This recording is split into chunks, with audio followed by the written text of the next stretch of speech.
Descubrí que mi esposa y mi mejor amigo me engañaban, los expuse y perdí todo. No sé si esto es más una confesión o un desahogo, pero necesitaba contarlo en algún lugar donde nadie me conozca. Me llamo Andrés, tengo 32 años, y hasta hace poco creía que tenía la vida relativamente bajo control. Trabajo como diseñador gráfico freelance, lo que me permite estar en casa la mayor parte del tiempo. Mi esposa, Clara, de 30 años, es maestra de primaria. Llevábamos 7 años juntos, 4 de casados. Nuestro círculo social era pequeño pero muy unido. Entre ellos estaba Mario, mi mejor amigo desde la universidad. Mario siempre fue el alma de las reuniones, extrovertido, divertido y con una habilidad para conectar con la gente que yo jamás tuve. Clara y él se llevaron bien desde el principio. Incluso, cuando recién nos casamos, yo bromeaba con que si algún día nos divorciábamos, probablemente ella se iría con él. Nunca pensé que esa frase volvería para atormentarme. Todo empezó hace unos 8 meses. Mario pasó por una ruptura muy dura con su novia de 3 años. Él empezó a visitarnos más seguido, para no estar solo. No me molestaba, al contrario, pensaba que como amigo era mi deber apoyarlo. Pero poco a poco, noté que Clara parecía más pendiente de él que de mí, le servía su café de la manera exacta que le gustaba, se reía de todas sus bromas, incluso las malas, y, algo que no puedo olvidar, una noche me desperté para ir al baño y vi luz en la sala. Eran las 2:30 de la madrugada. Clara y Mario estaban viendo una película, sentados algo cerca. Cuando entré, se separaron como si nada, pero esa imagen me quedó grabada. Me dije a mí mismo que estaba siendo paranoico. Mario era mi hermano de otra madre, y Clara, bueno, era mi esposa. La confianza era la base de todo, ¿no? Así que lo dejé pasar. Las cosas se intensificaron un mes después, cuando Clara empezó a salir a correr los sábados temprano. Ella nunca había mostrado interés real en el ejercicio, pero de repente se levantaba a las 6 de la mañana y regresaba sonriente y con el cabello ligeramente húmedo, como si se hubiera bañado en otro lugar. Un día, sin planearlo, salí yo también a correr, con la esperanza de sorprenderla y unirme. No la encontré en la ruta habitual. Decidí preguntarle directamente esa tarde. Me miró a los ojos, sonrió y dijo: «Ay, Andrés, eres un celoso. Solo corro en otra zona porque me gusta variar». Quise creerle, hasta que, 2 semanas después, Mario subió una historia a Instagram donde se veía una botella de agua con la marca de Clara en el fondo de su coche. Fue solo un segundo, un reflejo en el espejo lateral, pero yo conocía esa botella, se la regalé yo. No dije nada. Pero empecé a notar pequeños detalles, mensajes que Clara recibía y respondía de inmediato, incluso en la madrugada, la manera en que se arreglaba más de lo normal los días que corría, y como Mario, que antes hablaba conmigo de todo, ahora evitaba ciertos temas y nunca mencionaba a Clara en nuestras conversaciones. El punto de quiebre llegó un viernes por la noche. Clara dijo que iba a salir con sus compañeras de trabajo. Yo decidí aprovechar para adelantar un proyecto y quedarme en casa. A las 11 de la noche recibí un mensaje de un amigo en común: «Oye, ¿tú también estás en el bar del centro? Vi a Mario aquí, y juraría que está con tu esposa». Mi corazón se paralizó. No contesté. Solo me puse una chaqueta y conduje hasta el lugar. Desde la acera, a través de la ventana, los vi, Mario y Clara, tomados de la mano, riendo como 2 adolescentes enamorados. Él le acariciaba el rostro, y ella se inclinaba hacia él, como si el resto del mundo no existiera. No entré. No hice una escena. Me quedé ahí, sintiendo como todo lo que creía seguro se desmoronaba. Ese fue el inicio de algo mucho más grande que una simple traición. No dormí esa noche. Me quedé en el coche, estacionado a unas calles de casa, mirando el volante como si en él pudiera encontrar respuestas. No tenía fuerzas para enfrentarla, ni la claridad para decidir qué decir. Cuando por fin llegué, alrededor de las 3 de la mañana, Clara ya estaba dormida. O al menos fingía estarlo. Pasé el sábado en piloto automático. No le mencioné nada y ella tampoco me dio explicaciones. Sonreía, me abrazaba, como si no hubiera pasado nada, pero yo sentía que todo era falso, como una obra de teatro que ella interpretaba para mantener las apariencias. Decidí que necesitaba pruebas, no solo suposiciones. No quería arruinar mi matrimonio y mi amistad de años basándome en escenas sueltas. Así que instalé discretamente una aplicación en el teléfono de casa que sincronizaba las fotos y vídeos que se tomaban con su celular. No fue algo de lo que me sienta orgulloso, pero en ese momento me aferraba a cualquier forma de verdad. La primera semana, nada. Muchas fotos de sus compañeras, selfies en el gimnasio, desde cuando iba al gimnasio. Pero un miércoles, mientras yo estaba trabajando, llegó una foto que me hizo sudar frío, Clara en un café, sonriendo a la cámara. En el reflejo de la ventana, Mario estaba sentado frente a ella. No había contacto físico, pero la expresión de ambos era la misma que yo vi aquella noche en el bar. Esa misma semana, Clara empezó a llegar más tarde de lo normal. Tenía reuniones de último minuto o cenas con colegas. Empecé a sentirme como un extraño en mi propia casa. La tensión me estaba matando. Finalmente, un viernes, recibí el golpe final, un vídeo. No sé si Clara olvidó que su cámara frontal estaba activada o si fue un descuido de Mario, pero la grabación mostraba claramente cómo él la abrazaba por detrás mientras ella reía. Él le besó el cuello. Ella no se apartó. Me quedé sentado frente a la pantalla, temblando. No era un malentendido. No eran celos infundados. Era real. Esa noche la confronté. Le mostré el vídeo. Al principio intentó negarlo, diciendo que era un gesto de amigos y que estaba exagerando. Pero cuando vio que no me movía, que mi cara era de piedra, explotó. Tú nunca estás presente. Siempre estás metido en tu trabajo. Mario me escucha, me entiende, y tú ni siquiera te das cuenta de cómo me siento. Me quedé en silencio. Parte de mí quería gritar, romper algo, pero otra parte solo sentía un vacío inmenso. No me pidió perdón. No mostró arrepentimiento. Esa noche dormí en el sofá. Pero lo peor estaba por venir. En lugar de reconocer lo que había hecho, Clara empezó a decirle a nuestros amigos que yo era un marido controlador, que la espiaba, que la hacía sentir atrapada. Y, sorprendentemente, algunos le creyeron. Incluso mi propia hermana me llamó para decirme que tal vez estaba exagerando y que Mario siempre había sido como de la familia. No sabía si estaba perdiendo a mi esposa, a mi amigo o a toda mi red de apoyo. Durante las siguientes semanas, mi vida se convirtió en un campo minado. Cada conversación con Clara era una mezcla de silencios incómodos y acusaciones veladas. Ella no solo no admitía su traición, sino que parecía disfrutar del papel de víctima. Mario, por su parte, me evitaba. Ya no venía a casa, pero cuando nos cruzábamos en alguna reunión con amigos, actuaba como si todo estuviera bien. Incluso me daba palmadas en la espalda, como si nada hubiera pasado. Ese cinismo me hervía la sangre. La gota que colmó el vaso fue una cena en casa de unos amigos en común. Yo había dudado en ir, pero pensé que tal vez podría aclarar las cosas con ellos. Desde que Clara empezó a hablar mal de mí, las miradas y los susurros se habían vuelto insoportables. Esa noche, a mitad de la cena, una de las amigas de Clara, visiblemente molesta, dijo: «Andrés, ¿es cierto que revisaste el teléfono de Clara sin su permiso?» No era una pregunta inocente. Todo el mundo se quedó en silencio, mirándome como si yo fuera el monstruo de la historia. Sentí como mi cara se calentaba. Clara me miraba fijamente, esperando mi respuesta. Podría haberles contado lo que vi. Podría haberles mostrado las pruebas. Pero no lo hice. No quise darles el placer de verme suplicando que me creyeran. Solo dije: «Sí, lo revisé. Tenía motivos». Y volví a comer en silencio. La incomodidad fue tan intensa que me fui antes de que sirvieran el postre. Clara se quedó, claro. Cuando regresó, pasadas las 3 de la madrugada, ni siquiera trató de ser discreta, olía al perfume de Mario. Al día siguiente, decidí que no podía seguir viviendo así. Empecé a recopilar todo lo que tenía: capturas de pantalla, fotos, vídeos. Contacté a un abogado. No le dije nada a Clara, pero empecé a preparar el divorcio. Sin embargo, antes de que pudiera dar el primer paso, ocurrió algo que lo complicó todo. Recibí un mensaje anónimo desde un número desconocido. El texto decía: «Si crees que sabes todo lo que pasa entre Clara y Mario, te equivocas. No es la única con la que él se acuesta». Adjunto había una foto de Mario besando a una mujer que no era Clara, y no era la primera vez que la veía. Era Ana, una de nuestras amigas de toda la vida, casada y con 2 hijos. De repente, la historia que yo creía conocer se volvió mucho más turbia. ¿Mario estaba usando a Clara? ¿O ambos sabían perfectamente que no eran exclusivos en su traición? Y lo más inquietante, ¿quién me estaba enviando esas pruebas, y por qué? Esa noche no pude dormir. Me quedé mirando la foto de Mario y Ana una y otra vez, como si al observar cada detalle pudiera descifrar sus intenciones.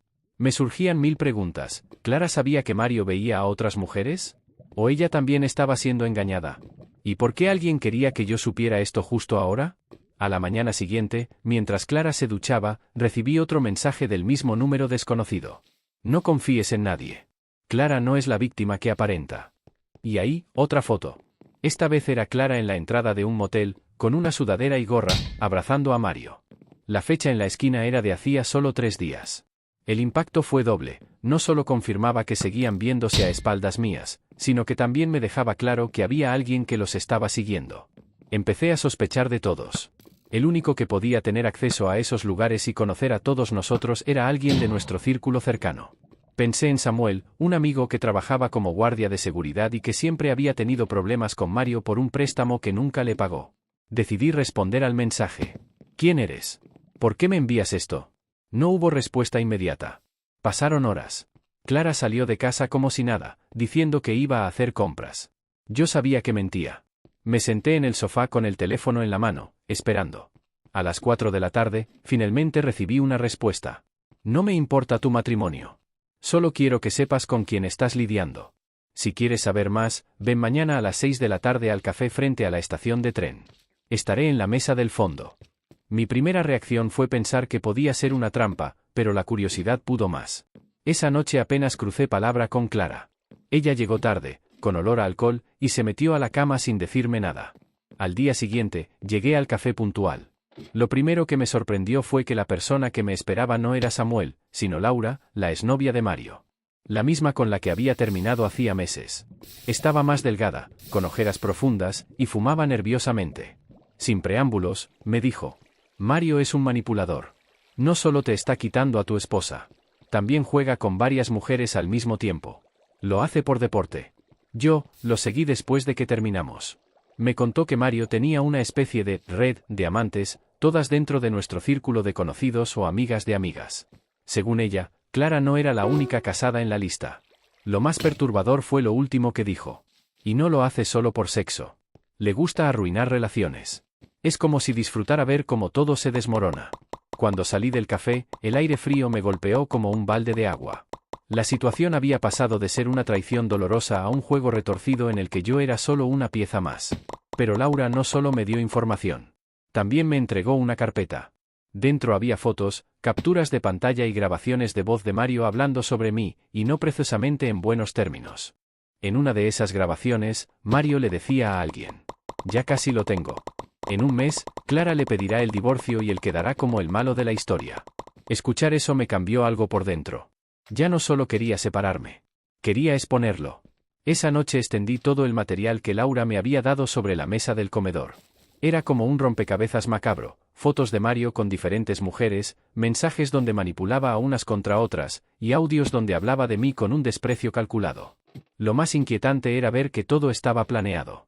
Mario llevaba meses, quizá años, perfeccionando su juego de manipulación, y Clara había caído en su trampa como tantas otras. Pero eso no la eximía de su responsabilidad. Ella había elegido traicionarme. Pasé horas pensando en cómo actuar. Podía confrontarlos a los dos con todo esto, pero no quería que simplemente negaran las pruebas o me acusaran de inventar cosas. Necesitaba exponerlos de forma que no pudieran escapar. Fue entonces cuando recordé que en 2 semanas sería el cumpleaños de un amigo en común, una fiesta a la que asistiría prácticamente todo nuestro círculo. Si lograba proyectar las pruebas en ese evento, no habría forma de que pudieran manipular la narrativa. Sin embargo, para eso necesitaba asegurarme de tener todo en orden y respaldado. Guardé copias en un disco externo y en la nube. También escribí una especie de carta, detallando la historia desde el principio, adjuntando pruebas, y la programé para que se enviara por correo a todos nuestros amigos en caso de que algo me pasara. No voy a mentir, mientras hacía todo esto, sentía una mezcla de adrenalina y miedo. Era como si estuviera planeando una operación encubierta. Durante esos días, Clara siguió actuando como si todo estuviera normal. Incluso intentaba seducirme de vez en cuando, como si supiera que algo estaba cambiando y quisiera distraerme.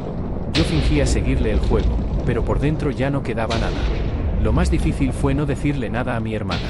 Ella aún creía que yo estaba exagerando, y yo sabía que si le contaba mi plan, corría el riesgo de que llegara a oídos de Clara o Mario.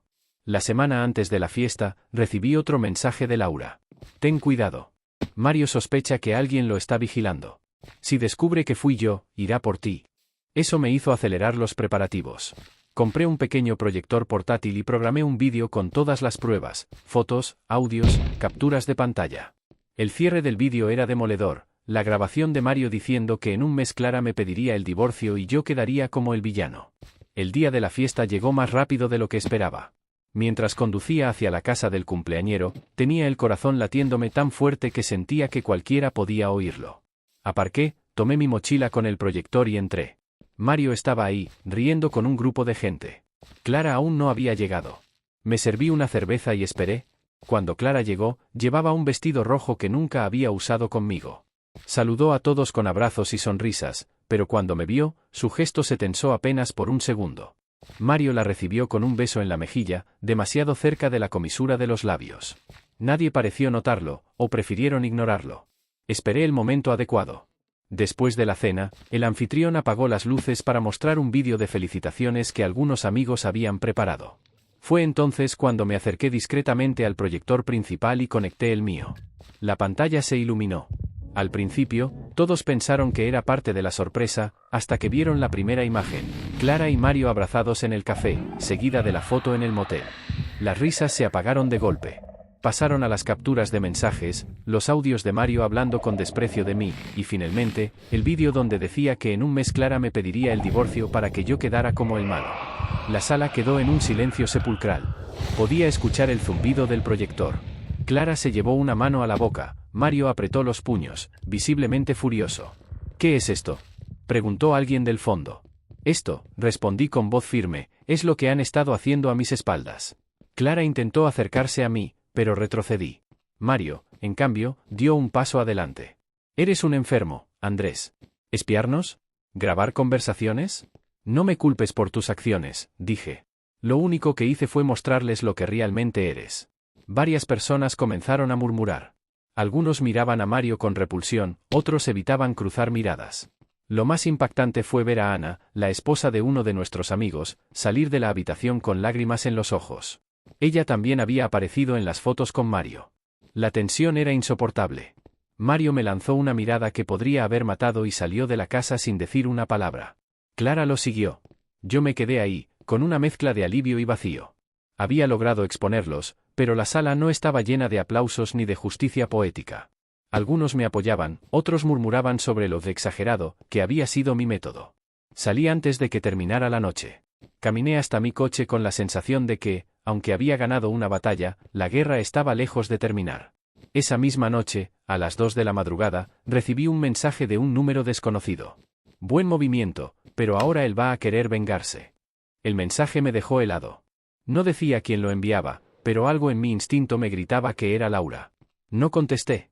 En lugar de eso, cerré todas las ventanas, aseguré las puertas y dejé mi celular cargando en la mesa de noche, intentando convencerme de que Mario no haría nada, pero sabiendo en el fondo que sí era capaz. Durante los días siguientes, la tensión aumentó. Clara no volvió a casa. No me llamó, no envió mensajes. Fue mi hermana quien me dijo que estaba quedándose en el departamento de Mario. Aún así, él no aparecía en redes, y varios amigos en común dejaron de hablarme. El círculo que habíamos compartido estaba roto, y muchos preferían no meterse en el conflicto.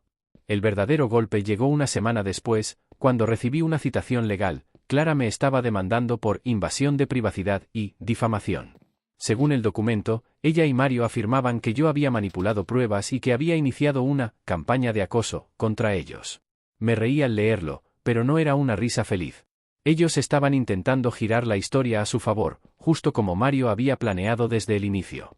Por suerte, aún tenía a Laura, quien aceptó testificar y entregar material que yo ni siquiera había visto, conversaciones donde Mario admitía que Andrés nunca lo verá venir y mensajes con otros hombres donde se jactaba de convertir esposas felices en exes amargadas. Mientras preparaba mi defensa, empecé a recibir señales de que Mario estaba perdiendo terreno. Ana, la mujer casada que aparecía en las fotos, también lo confrontó, y su marido la echó de casa. Otras mujeres que habían tenido algo con él comenzaron a salir a la luz. Lo que al principio parecía una historia privada ahora se estaba convirtiendo en un patrón público. Finalmente, el día de la audiencia, Mario no se presentó. Su abogado alegó problemas personales, pero el juez no lo aceptó como excusa válida. Clara, en cambio, sí estaba ahí, pero evitó mirarme en todo momento. Laura declaró con pruebas contundentes, y mis copias de seguridad sellaron el caso. La demanda fue desestimada. Cuando salí del tribunal, me sentí extraño. No había sensación de victoria absoluta. Sí, había ganado legalmente, pero mi matrimonio estaba muerto, mis amistades destruidas y mi confianza hecha pedazos. Lo último que supe de Mario fue que se había mudado a otra ciudad. Algunos dicen que encontró nuevos círculos donde seguir su juego. Clara nunca volvió a contactarme. Esa noche, sentado en mi departamento vacío, recibí un último mensaje de Laura. Te lo dije, él no se detiene. Solo cambia de escenario. No supe si era una advertencia, o una promesa de que algún día, nuestras historias volverían a cruzarse.